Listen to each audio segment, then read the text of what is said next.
Hi, everyone. I don't know if you saw the video before. We were talking to the lovely Melissa Coleman. She's shared her story, and now I just wanted to ask you, Melissa, and I think that it's really important. When did you know that you needed help? Yeah, I really love that question. So I finished high school, came out to BC, did a 5-year teaching program here. And throughout university, with the stress of university and trying to figure out who you are away from your family. Also, my family went through a couple struggles and long distance. It was really difficult for me and kind of had some depressive episodes. And so I just used food more and more. And then after university, it was my first year of being a real teacher out in the workforce. And that year was such a dark year for me. I, in my head, thought it was going to be just like this brilliant year that I get to teach and do what I love. And instead, I ate constantly. I had no money because I was constantly buying food. I would go to the grocery store almost every day. I had a roommate at the time and got to a point that she put some of her food, just nice and politely without telling me, in her bedroom because I was eating through her food. And one of the lowest points, there's two stories that are like, this is how low it got for me.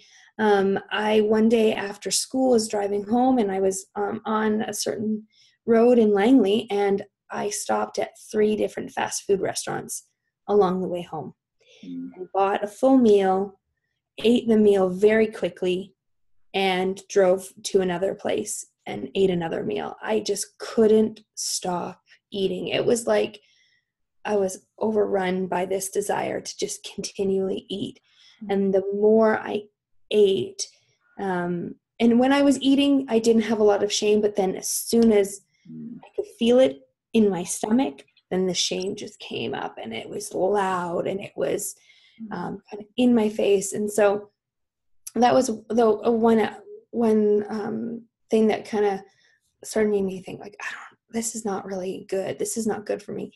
And then the other one was one night I woke up in the middle of the night, went to the kitchen, grabbed food, and went back to bed and fell asleep eating food, and woke up to a whole bunch of food in my bed that I'd like turned over on. And I remember just the shame, the guilt, the negativity, I just felt gross. I just felt like, oh, this is so wrong, but I just was helpless. I felt so helpless about it. And I started kind of sharing. The first step in my recovery was sharing with some friends that I really trusted. I said, I think I have a problem. I think something's going on and I don't know what to do. And then my parents, my mom for years has been going to see a naturopath, actually worked for one. She was like, maybe just go see a naturopath and see if you can talk to them about like holistic health, not a dietitian, but just someone that looks at all of your health. And then the third thing was I met a woman who was in a 12-step eating program. And we ended up, I took on a part-time job to help pay for my food addiction.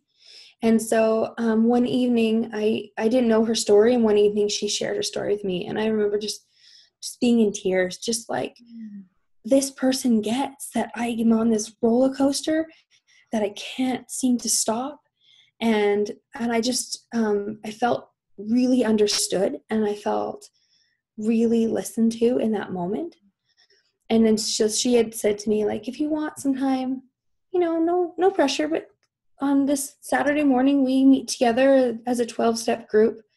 And I had been working at a transition home for women coming off the street at the time.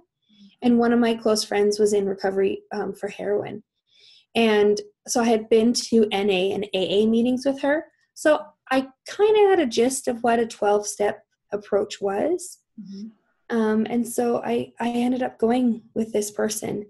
And I got in the program, and for the first time, I was able to see past the insanity that I was living in. I had a sponsor, I had a group of people around me. This one 12-step approach gave a food plan, and you did certain things to be in their program. And it was really interesting because a lot of people talked about it being a way of life, as opposed to, like, they'd say, this is not a diet, this is a way of life. We need to live like more authentically and balance things better. And so it was in that first journey of recovery that I really started to see that, like, my relationship with food has taken over, and that I needed to learn new strategies and new skills. And so I was in that program. Now, it has its plus and minuses, which I will talk about. But the biggest gift that it gave me was it gave me community. It gave me people that didn't shut me up, that didn't one-up me, that didn't try to close the door on a feeling of mine, that really tried to be there. We also did outreach calls to each other if we were having a hard time. And so I just was part of this community, and community is so important for recovery of any struggle. You have to have people around you. And so I was in that program for close to 9 years. I waffle on the time because when I started having children, that changed. I was still in the program with my first son, and then just before I got pregnant with my second son, it was when I was pregnant with my second son, we went through a crisis in our family, where I went through a really deep grief, one that I'm still working through today.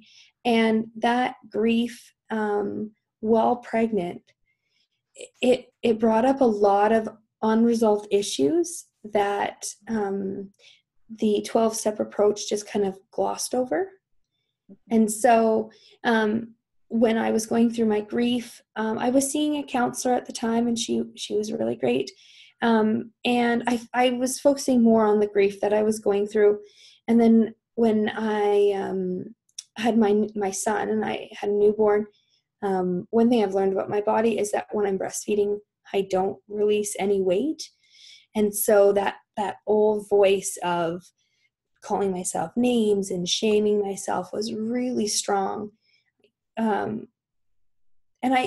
it was partly the weight, but it was actually a lot of the family circumstances that we were in.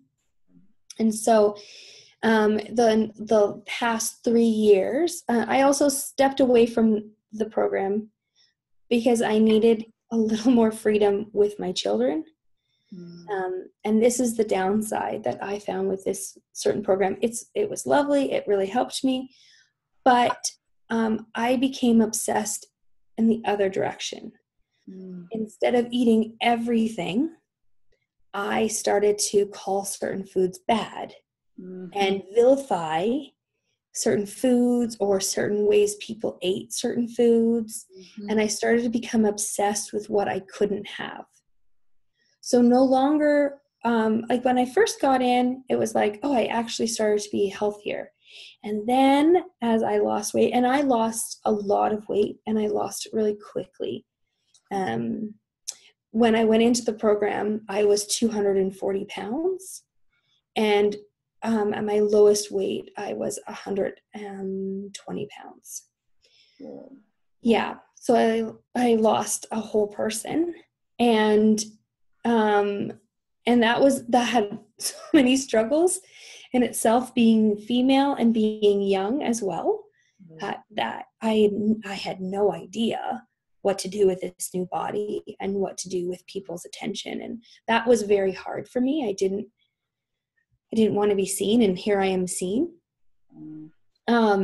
then having children, the program was making me kind of go in a obsessive, oh, you can't have this, and you need to eat at this time, and you have to do this, and if you don't, you're going to be bad.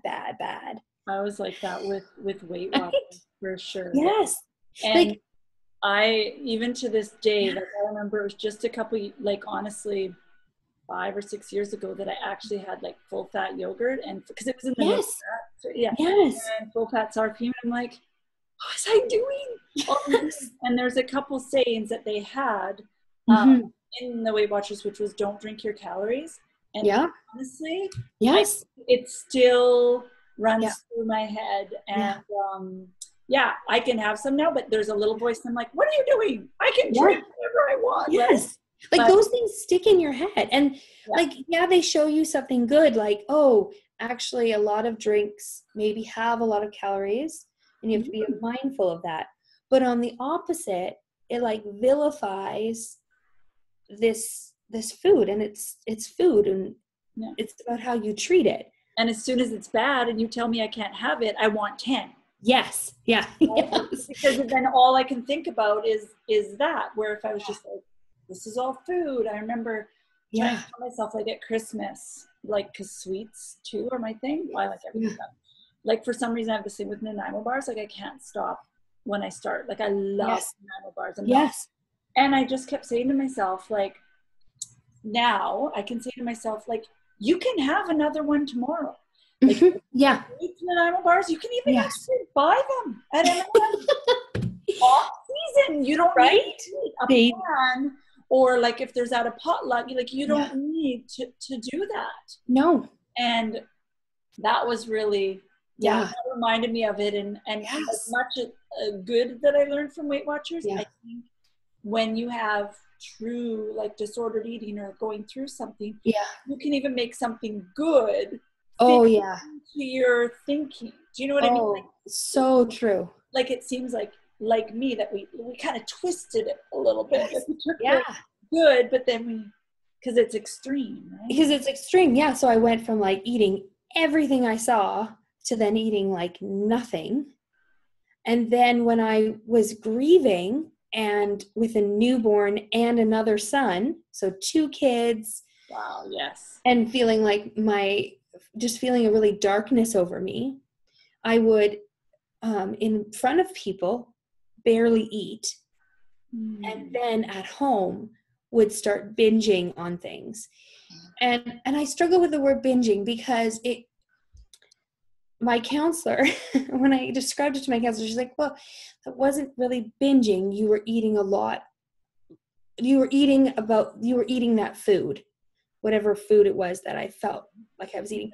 But I wasn't, like, it was like I was obsessively eating it and in secret. It was more about being in secret than eating a lot of it. So I do have some. That's a big one about knowing. Right? Like it's about the secret. Like this is mine and only mine. And in this moment, I feel so bad about such and such, but I get this by myself. So I didn't go to, when I stopped being so restrictive and lightening what I didn't weigh and measure my food anymore. And I was eating, I was going up and down. I was eating nothing and then everything and then nothing. But it was more about the secret at that point. Like I wasn't telling my husband, and I would do a certain thing and then just go and clean it up and then eat 2 somethings. And so, that behavior, and then also, so then a year ago I had our 3rd son, and again, I just struggle with the postpartum weight loss. And there was a celebrity on TV the other day, and she just said to the crowd, she was talking, and she just said, ladies, you don't have to worry. You're going to get your body back. And I was like, no, not everyone does. And our body did something really great. My body did something really great 3 times over. you made humans. Right? I made humans. I fed humans. Exactly. That's what I was going to say. Like, they're not going to be the same. I got rocks in a sock over here. It's not going to go back. Ladies are not the same anymore. No. Hallelujah for good bras. That's all. Yeah, exactly. And so like this whole like the narrative that's out there, and so with 3 kids, and I'm 3 kids, and I'm up in weight, and I'm feeling very shameful and very embarrassed about myself. And this narrative at a lot of like groups with women having kids is they negative self-talk their bodies. Yeah. We're all very tired because we are looking after small humans and teaching them to one day be coping large humans. Yes. And so and the demands of being a mother or even just being a woman in this society, there's just a lot of demands put on you. So I go to these mommy things, and I just like, I would join in so easily with that negative body talk. And then that would come home with me. And it was about, I'm trying to think what it was. It was in the fall, about 6 months ago, where I realized I needed more help, that I needed more recovery. I started having panic attacks when I saw myself in the mirror. Some of my clothes weren't fitting, and I would see old pictures of when I was at my lowest, and I would fantasize about being that again. And, oh, wasn't it great when I was that size? Life was so perfect. Life was so easy. And I started creating this narrative that size meant that my life was all together. And I was missing the joy and the gratitude that I have right now. And it was, and then I had read a couple. I love podcasts. I love podcasts. It gets me through washing the dishes. And so I'd listened to a couple podcasts, and just been encouraged by some of, it wasn't even about eating disorders, but just about entering into recovery and having help. And so it was about 6 months ago where I sought out a therapist who works with women. She works with lots of different people, but one of her specialties is eating disorders. And like right away, I just felt really understood, and I felt that this was a person that I could be really honest with. And I think that anyone that's needing some help, like make sure you find someone that's a professional that has some, some educational backing to them, but then also make sure that it's a person that you really feel comfortable with, or else you're just going to keep going through that cycle of manipulation. So it's been 6 months of twice a month going and really working this time. So the last recovery, I really worked hard on the physical, and like this recovery, I am really working hard on the internal. And I'm like the emotional and the spiritual element. I'm spending so much time and energy on that. And it's been really great. It's been life-changing, actually. Like I feel, I have my bad days, but I'm feeling more and more like that I am okay, that I'm good, that I'm worthy, that I have a place in the world, that my story is like, that I have a voice no matter what size I am. Yes. And before this, I told Shaylee, like, I was struggling the last 2 days thinking, why am I doing this?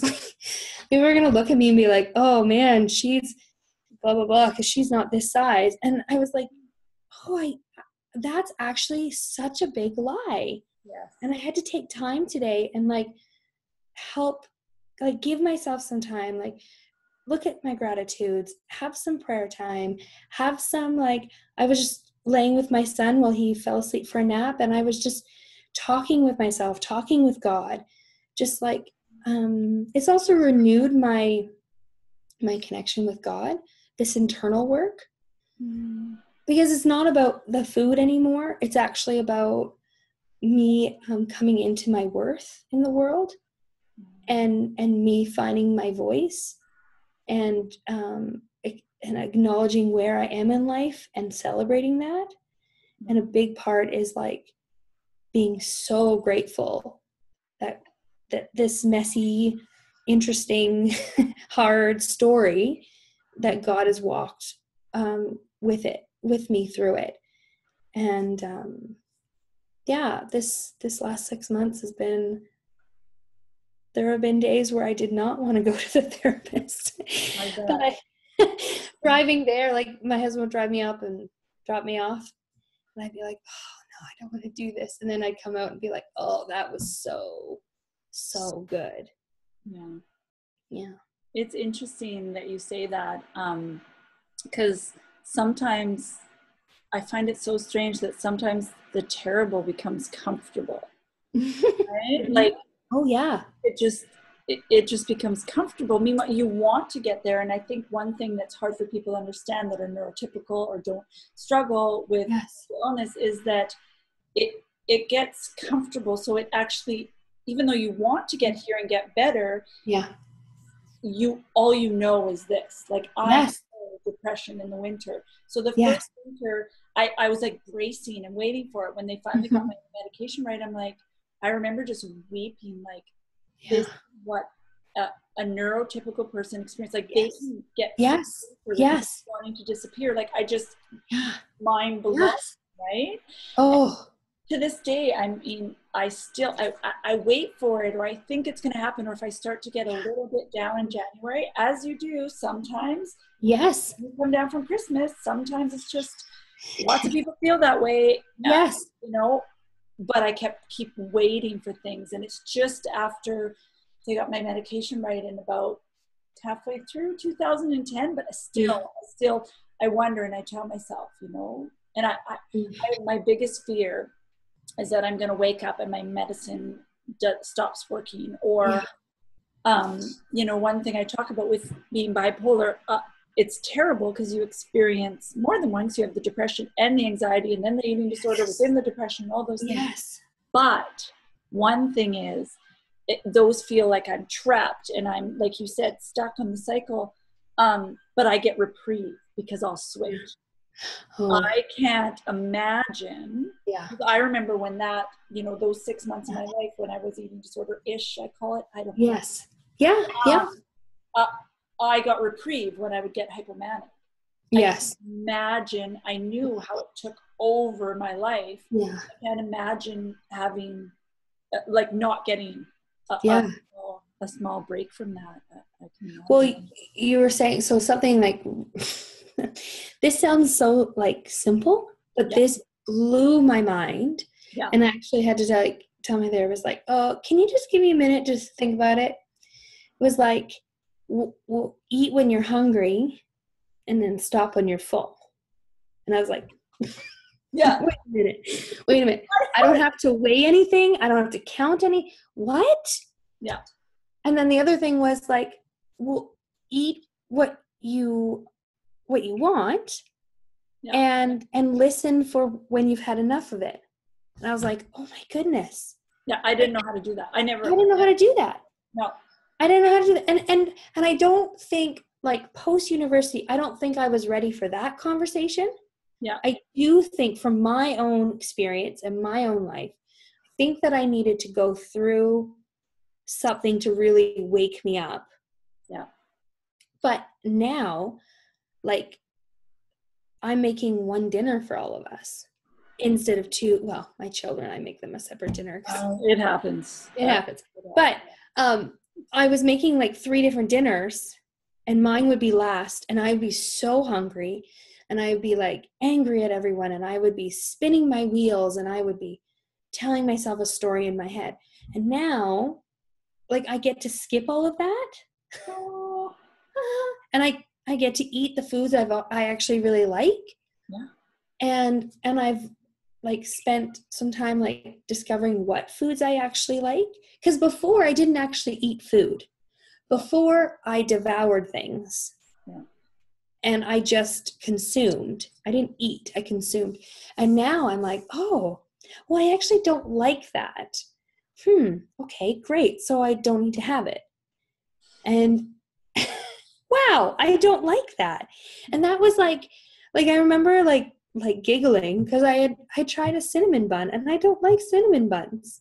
Like I was like, oh. And it was one of those foods that you probably thought I can't have. So I yeah. Oh, it was bad. Oh, that cinnamon bun was bad. You know, like, and I built it up in my head, and then I had some, and I was like, oh, actually, no, it's not for me. And when I look at how I treat food now, there's this really great book that totally changed my paradigm about food and body. There's two of them. One is Hillary McBride's Mothers, Daughters, and Body Image book. Yes, we are a big fan of this book. Yes, that book. That is a wonderful book, and I love it. The other book was, it's hard to get a hold of, but it's Susie Orsman. Oh, I should have looked up the name. Anyways, it's called Fat is a Feminist Issue. And it's from, it's so good. She has other books too. And if you know Jean Roth, who wrote God, Food, and Women, or is it Food, God, and Women? Anyways, Jean Roth, who's also was kind of like, she was schooled under Fat as a Feminist Issue. So there's a lot of similarity. I've read those books. But Fat as a Feminist Issue, like, it like talked to me about what my fat did for me. Like, it actually had a purpose for me. And like she says, like women use fat in different ways, and thin we use in different ways. And so then she like goes through this kind of, I wouldn't say they're like tips but they're kind of like just some things to think about when you're eating. And it's like the mindfulness, like actually like eating, not just eating while you're consuming something else. And one of the big things for me is figuring out when I am like body hungry and when I'm mouth hungry. And what I've discovered is when I'm mouth hungry is I'm actually thirsty and I actually need to drink water. And I didn't know that cue because when I was younger, when I was a child, if I felt that sensation in my mouth, I put food in my mouth. Right. So I didn't learn that I actually might be thirsty and my body might be craving water, not food. And so I'm relearning some of these bodily clues that other people are like my husband will be like, of course, that's thirst. And I'm like, yeah, I didn't know that. Yeah. Like, I'm trying to think, do I know that? I don't know. Right. But like some of these things. It's a wonderful book. And also Jean Roth, she has some YouTube videos too. Her book is so amazing. And it's, again, like, food is not bad. Like, I know that's kind of controversial to say because like I was talking to a person the other day who's big into one of the new, you can eat this but not this because our ancestors. Yes, it was keto. Like the keto. and I understand, like, yeah, totally. Okay, sure. You want to put that in your body and not that. But can we get away from calling certain foods bad and setting people up for failure and teaching a narrative that just isn't healthy? Yeah. And so with me living this way, I've actually found a big difference in my children.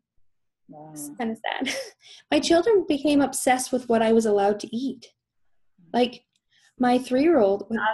That answers my question. How do you know that you're not okay? Wow. Yeah. Like, my 3-year-old kept saying, like, Mommy, are you allowed this to eat? And I'd be like, no, Mommy can't have that. And he'd be like, oh, is it bad? Should I not eat it? And I'd be like, oh my goodness, like, what do I say? Yeah. And then I would be like, well, I just don't eat. And so since I've been like listening to my body and eating what I need, like my kids aren't obsessing, like they're just like, oh yeah, You're writing a new story. You're and it's because I was putting out this vibe of obsession and they were picking up on it, right? And so that was another reason. And another way that I knew I needed help was like how I would talk about myself in front of my husband.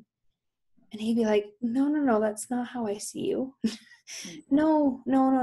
You don't need to say that about yourself. Yeah, I wasn't allowed, like after we got married, it was like, we don't use the F word, and it's not the swear word, it's fat, and we don't. And I talk to people that we don't, there's so many other descriptive words about people, we don't actually. We've put such this is something that came out in therapy, it's like we've put such a morality around the word fat. Totally. Like we see people that they're in their bodies and we say, oh, well, judging them on this, they must be like this. Oh, okay. And that's big or small. Like I do it all the time. I'm really like becoming more self-aware of this tape, this narrative that plays when you see people of whatever size they are, and either you give them more power and more favoritism, or it's sizeism. Like it's real, right? You're right. We do that, and I don't know why as humans we feel like we need to like find these categories and give some the power and take away power from others.